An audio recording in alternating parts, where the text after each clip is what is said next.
রাধে রাধে বন্ধুরা। তো আজকে চলে এলাম একটা ভ্লগের সাথে। তো বন্ধুরা, তোমরা সবাই কেমন আছো? আশা করি ভালো আছো। আমি খুব ভালো আছি।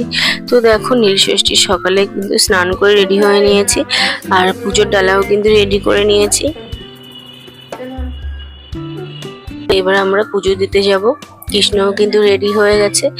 এটা কিন্তু আমাদের লোকনাথ মন্দির, আমাদের কাছাকাছি। এই মন্দিরটা বনগাঁতে যাদের বাড়ি তারা কিন্তু অবশ্যই এই মন্দিরটা চিনবে।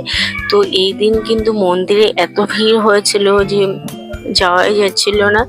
এদিকে কিন্তু কৃষ্ণ বাবার মাথায় জল ঢালবে, তো দাঁড়িয়ে আছে। দিদি ওকে হেল্প করছে জল ঢালার জন্য, কিন্তু কিছুতেই দিতে পারছে না। তো ভিড় সামলে আমি ওকে আবার নিয়ে নিলাম।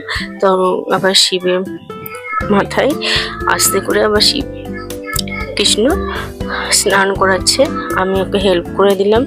তো তারপরে আমরা দেখো আমাদের লোকনাথ বাবা, তারপরে এদিকে নন্দী ভেঙ্গি ছিল আর লোকনাথ বাবা ছিল, তাদেরকেও স্নান করালাম। তো দেখো কত ভিড় হয়েছে আজকের দিনে। তারপরে কৃষ্ণ একটু ঘন্টা বাজাচ্ছিল। তো এইভাবেই কিন্তু পুজোটা দিয়ে দিলাম। তারপরে মন্দিরের বাইরে ধূপকাঠি ধরাতে হবে, মন্দিরের ভিতরে কিন্তু অ্যালাউ নেই।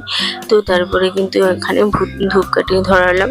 কৃষ্ণ বায়না করছে ও ধূপকাঠি ধরিয়ে আরতি করবে, বাড়িতে যেমন আরতি করে ভগবানকে তেমনই আরতি করবে। তো খুব বায়না করছিল, কিছুতেই আসছিল না ও ধূপকাঠি ধরাবে, কিন্তু ওখানে প্রচন্ড তাপ ছিল আর আগুন ছিল। তো ওই জন্য ধূপকাঠি ধরাতে দিয়েছি। ও সারা রাস্তা জুড়ে কিন্তু খুব বায়না করছিল, আসতে চাচ্ছিল না। তো ওকে নিয়ে আমি হেঁটে হেঁটে বাড়িতে এলাম, আর সোনামা ওর বাবার সঙ্গে বাড়িতে এলো। তো এই একরকম জোর করেই ওকে বাড়িতে নিয়ে এলাম, কিন্তু তখনও কিন্তু ও খুব বেগ দেখাচ্ছিল। এরপর আমরা কিছু ফলমূলও খেয়ে নিলাম আর সাবু খেয়েছিলাম।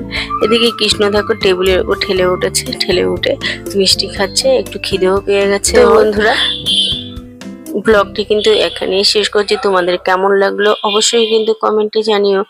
ভালো লাগলে লাইক শেয়ার করার অনুরোধ রইল।